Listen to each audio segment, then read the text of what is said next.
Tonight, I want to show you something that has been hidden in the Bible for thousands of years. Not hidden because it was secret, hidden because most people read it and never realized what it was meant to do.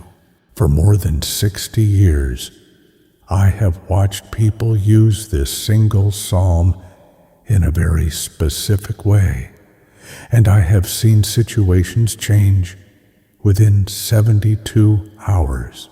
Financial pressure, sleepless nights, fear that would not leave, and it all centers around something very simple: writing a psalm and sleeping with it beneath your pillow.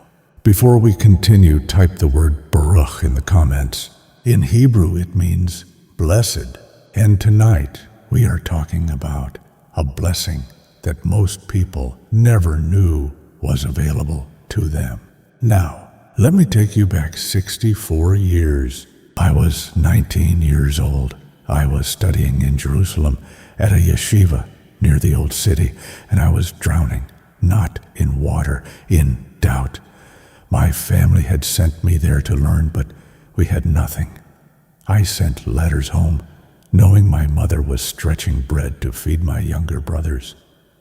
I went to sleep every night with hunger in my stomach and shame on my chest. I had prayed. I had studied. I had recited every psalm I knew, and nothing moved. There was an old woman who lived in the courtyard near our study hall. Her name was Devorah. She was small, hunched like a question mark, with a white cloth always over her hair and eyes that had seen things I could not imagine. She had survived the worst century in Jewish history. She had buried a husband, buried 2 sons, and she laughed. Genuinely, freely, as if laughter were the only language she trusted anymore. One evening, she saw me sitting on the stone steps, my head in my hands, my opened psalm book beside me, but unopened, and she sat down next to me without asking permission. She looked at my psalm book. She said nothing for a long time. Then she said in Yiddish, she said to me, "You're reading it, but you're not sleeping with it." I did not understand. She said, "There is a psalm that works while you sleep, not while you are awake and worrying, while you are sleeping. Because while you sleep, your neshama, your soul, goes up. And if you have written the psalm by hand and placed it beneath you, your soul carries those words into the courts of heaven with it. You are not just a man sleeping on a bed. You are a messenger who has already been sent."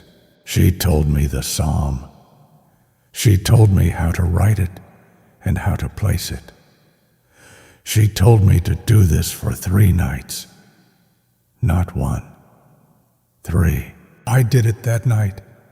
I wrote the words by hand on the back of a torn envelope.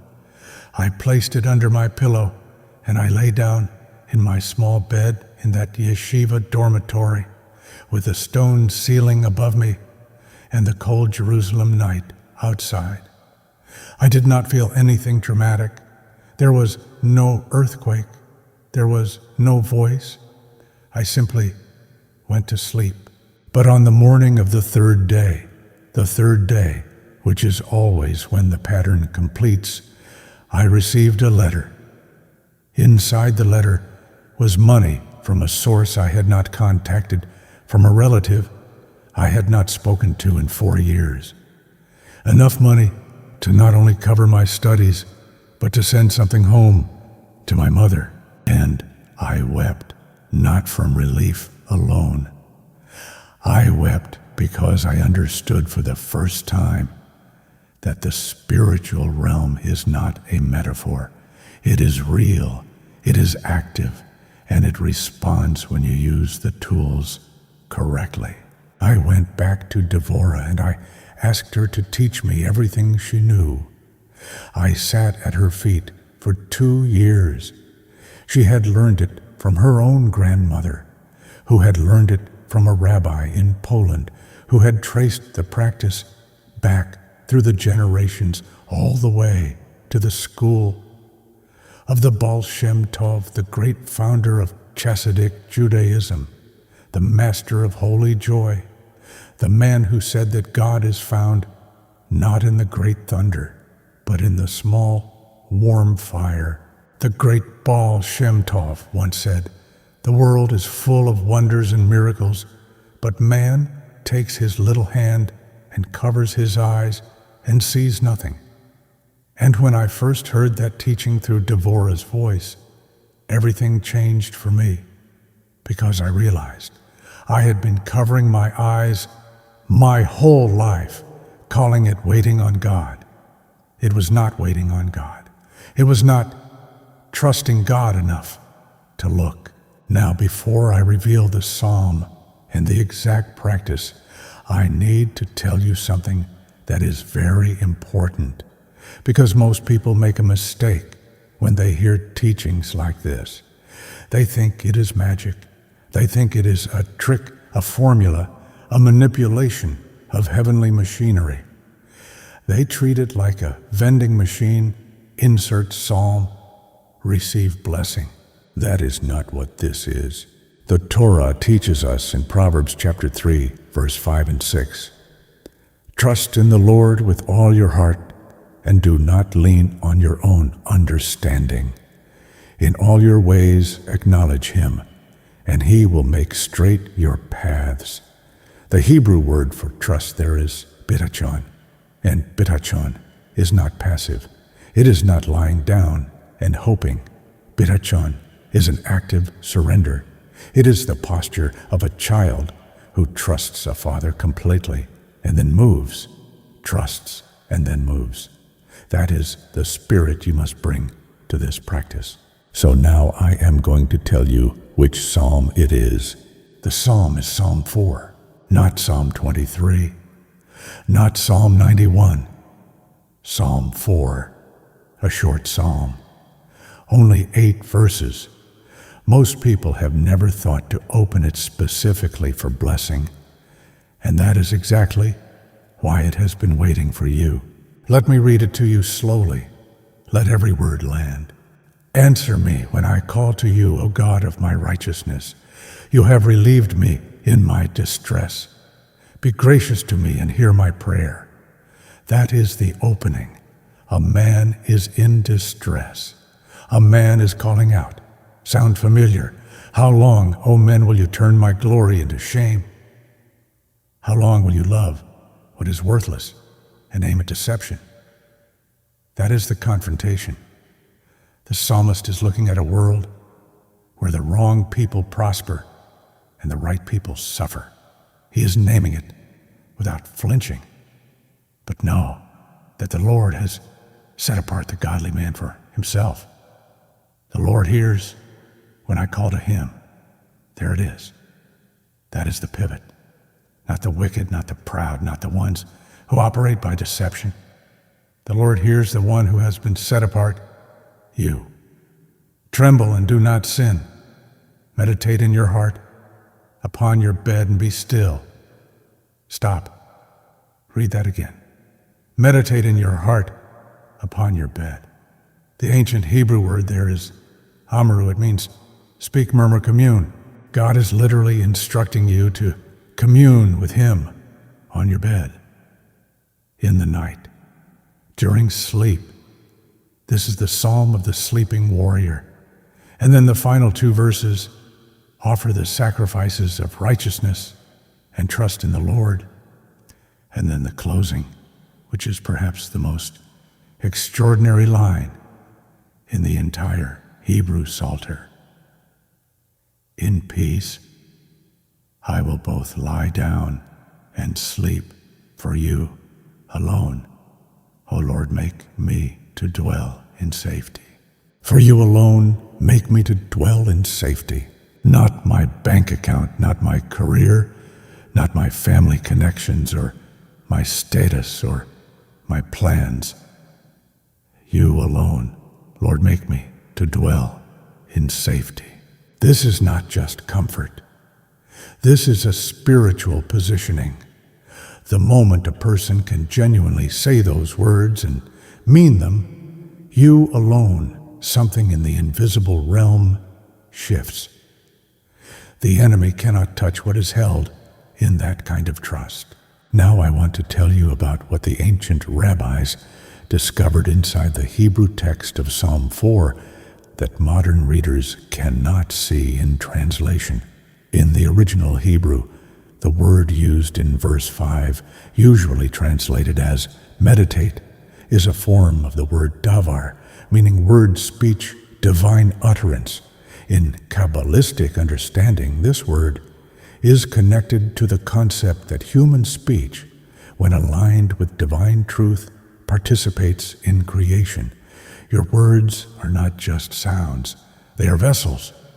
And when you write sacred words with your hand, not typed, not printed written, you are creating a physical vessel for divine presence to inhabit. The great Maimonides, the Rambam, the towering giant of medieval Jewish thought, once wrote, "The purpose of all spiritual practice is not to change God's mind, but to change the human vessel into one that can receive what God has already prepared." And when I first encountered this teaching as a young student, everything changed for me, because I stopped trying to earn blessing and started learning to become a vessel for it. Writing Psalm 4 with your own hand is the act of becoming the vessel. And now, before I give you the exact 3-step practice, I need you to stop for one moment. I need you to do something right now. Type the word shalom in the comments, not as a tradition, not because I told you to, but because by typing it, you are declaring peace over your own situation. You are saying to the spiritual realm, I am not operating from fear tonight. I am operating from shalom, from wholeness, from completeness, from the peace that surpasses understanding. Type shalom right now and let that word be the atmosphere in which you receive the rest of this teaching. Good. Now, the practice. 3 nights, 3 steps, and they must be done in sequence. On the first night, what you are doing is writing. Take a clean white piece of paper, not a napkin, not a sticky note, a proper white page. Take a pen with blue or black ink in Kabbalah.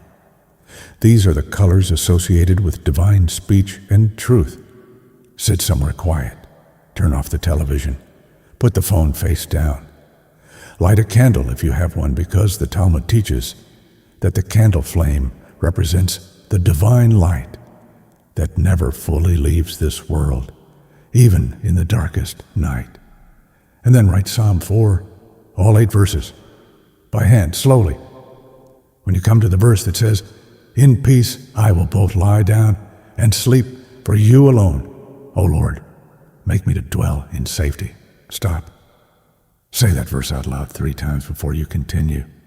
Not rushed, not whispered, out loud, with full voice, with your whole self behind the words. As you finish writing, hold the paper in both hands, close your eyes, and say, "Father, I bring this psalm to you, not as a performance, but as a positioning. I am placing myself under the shelter of these words. While my body rests tonight, let my soul carry this prayer into your courts. Let nothing that is mine be stolen in the night. Let what you have prepared for me begin to move while I sleep." Then fold the paper. Fold it toward you, not away in rabbinic tradition. You fold sacred objects toward yourself to draw blessing inward, not push it outward. Slide the folded paper under your pillow. Go to sleep. Do not check it in the night. Do not remove it. Simply trust. This is your Bitachon in physical form. On the second night, you are deepening the practice. Before you lie down, take the paper from under your pillow. Do not unfold it. Hold it in your hands again. This time, speak directly over it. Name what you are believing God for. Do not be vague. The Talmud teaches that vague prayers receive vague answers. Name the thing. If it is debt, name the specific amount, the specific creditor.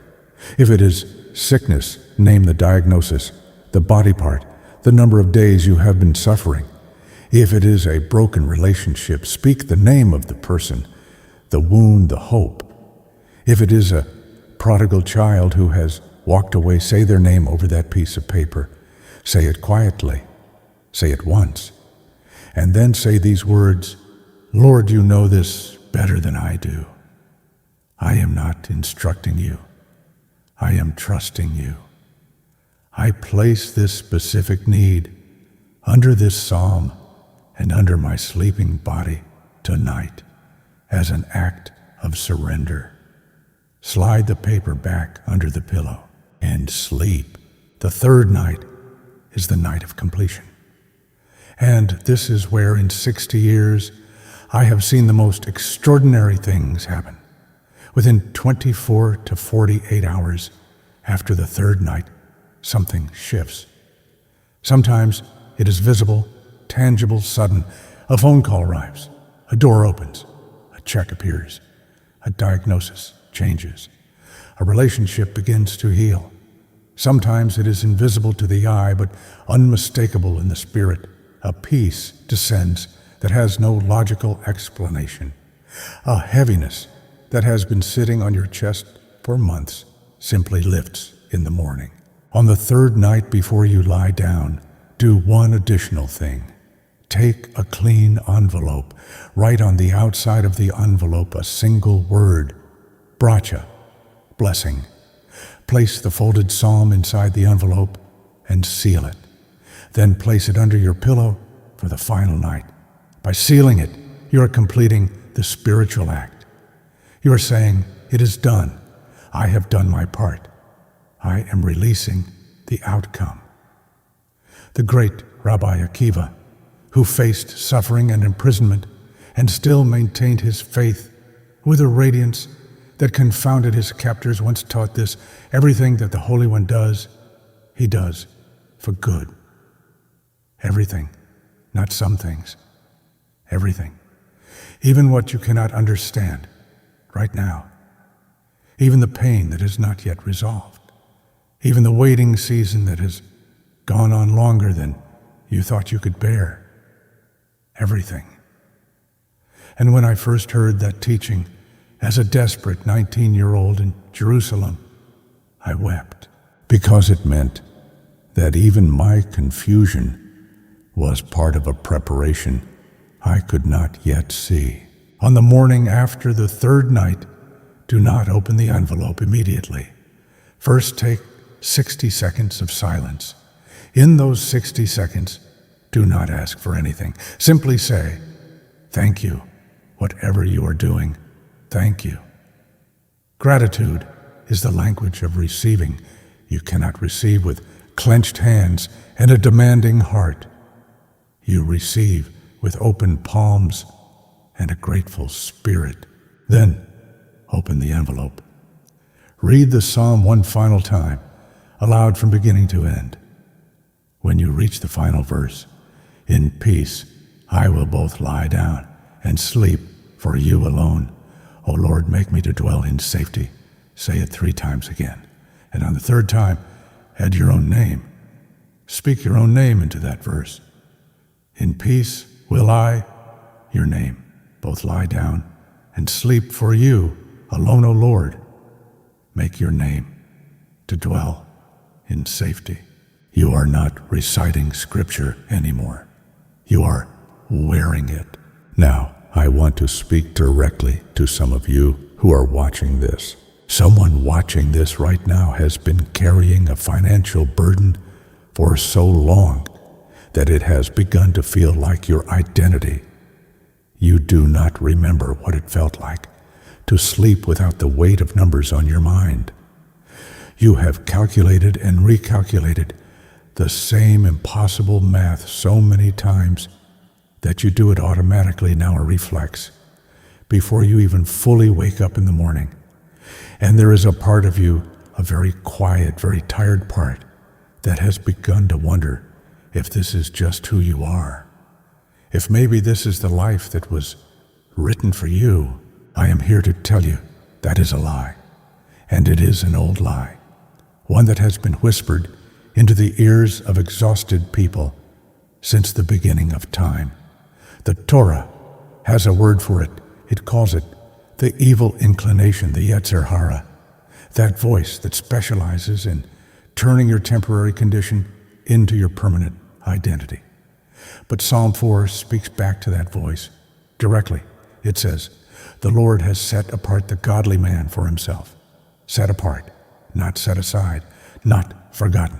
Set apart, specifically, intentionally, for a purpose that the Yetzer Hara cannot touch. Someone else watching this is dealing with a sickness in the body that the doctors have told you is permanent. They have given you a name for it, a category, a prognosis. And every time you hear that name, something in you gets smaller. I want you to know that God knows a different name for your body. He knows the name He gave it before you were born, when He knit it together in your mother's womb, as Psalm 139 says. And that name is whole. That name is held. That name is still being written. And someone else watching this has a child who has walked away from faith, from family, from everything you tried to give them. And you pray for them in private, in secret, in the dark hours when no one else sees. And you wonder if those prayers are going anywhere. I want to tell you this: in the courts of heaven, there is no distance. When you write Psalm 4 tonight and you place it under your pillow and you name that child, your soul goes up carrying their name. And heaven hears the name of a prodigal every single time a parent speaks it in faith. Not one prayer is wasted. Not one tear falls to the ground without being caught. Now let me close with something Devorah told me on the last day I saw her. She was 91 years old.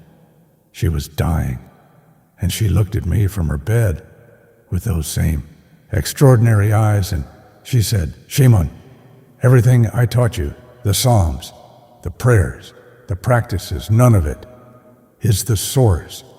It is only the vessel. Never confuse the vessel for the spring. Always, always remember where the water comes from." She was right. Everything I have shared with you tonight is a vessel, a beautiful, ancient, proven vessel. But the source is the same one it has always been. The God of Abraham, of Isaac, and of Jacob. The God who parted the sea when there was no path, and rained bread from heaven when there was no food, and raised the dead when there was no hope. He has not changed. He is doing none of these things because we have earned them. He is doing them because that is who He is. That is the meaning of chesed, the loving kindness. That is not based on your performance. It is based on His nature. And His nature does not change. Tonight, if you write this psalm, if you sleep with it under your pillow for 3 nights, I believe with everything in me that something will move for you, not because of the paper, not because of the ink, but because of the one who breathed life into those words 3,000 years ago, and whose breath has not left them. And before you go, I want to pray over you. May the God of Abraham, of Isaac, and of Jacob open the gates of heaven over your life and over your home. May the chesed that has followed you all the days of your life become visible to you in a way you cannot deny or explain away. May every chain that has held you in financial bondage be severed from this night forward. May every diagnosis that has stolen your peace be brought before the God who heals, and may the same God who said, "I am the Lord your healer," speak that word over your body tonight. May every prodigal child who carries your name somewhere in their heart be drawn by a force they cannot resist back toward home. May the God who never slumbers and never sleeps watch over you in the night, and may you wake on the morning of the third day to discover that heaven has been working on your behalf while you rested. This is not my blessing to give. I am only agreeing with what has already been prepared for you since before you were born, since before your name was spoken in this world. If this teaching has opened something in you tonight, I want you to go to the comments right now and write this declaration: "My breakthrough is already prepared." Write it, not as a wish, as a declaration, as a person who has received ancient wisdom and is now walking in it. Share this video with one person tonight, one person you know who is in a valley, who is tired, who needs to hear that heaven has not forgotten them. That is your tzedakah tonight, your act of righteous giving. And Proverbs 11:25 says, "The generous person will be prosperous, and he who waters will himself be watered."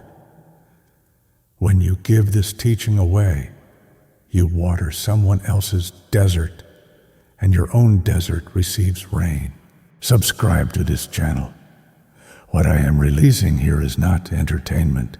It is ancient medicine for a generation that is sick and tired and desperately, secretly hoping that there is something more than what they can see.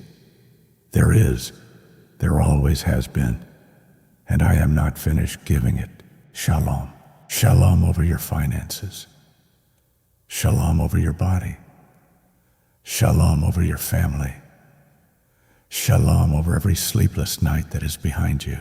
Yisrael Chai, the God of Israel lives, and tonight he is watching over you. Shalom.